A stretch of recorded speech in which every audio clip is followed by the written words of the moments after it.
How do you describe the style of writing in this? As simple and easy as I could make it.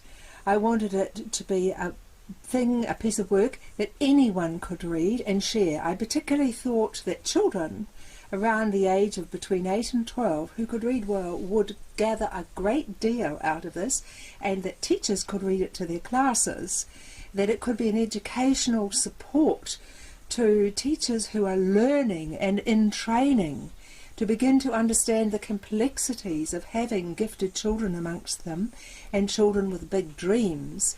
And so I wrote it so that parents could even read it as a night story to their children, paragraph almost by paragraph.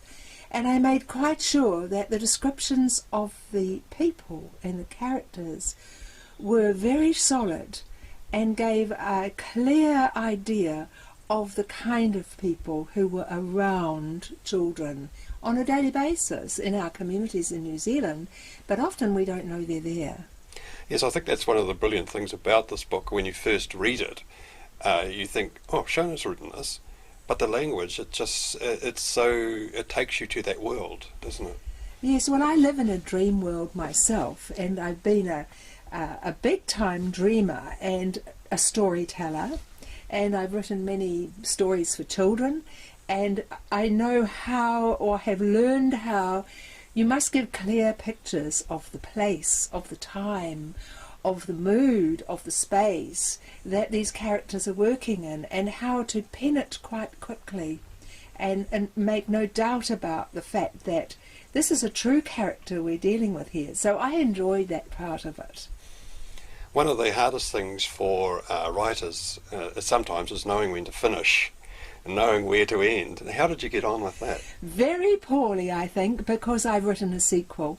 Because I wanted only to talk about the childhood, and I went as far as a beginning of a youth. But I realised that everyone who has read it is saying to me, we really want to know what happens.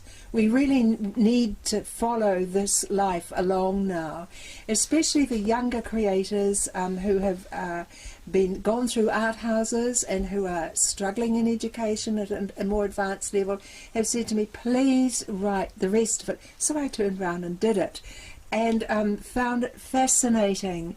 And it really just was able to pull from experience of the wonderful people who I've been fascinated with in the Children's Art House Foundation movement.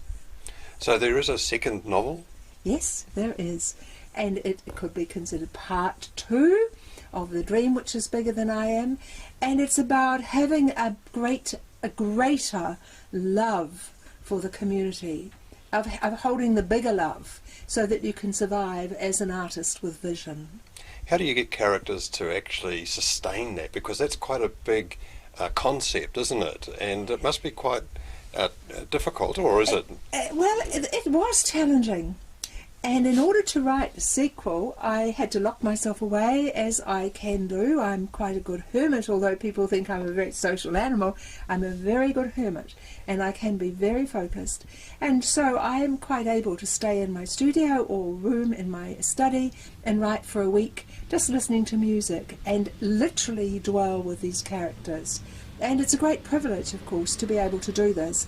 But I've been able to do this most of my life, so it's natural for me. And where do you want to take these stories? Where do you want them to go? Well, making a movie of the first one has been extremely challenging on a zero budget, but my word, the characters and the talent that stepped forward to make the wonderful movie from the book have thrilled me and expanded me, and I would like to make a movie of the second book.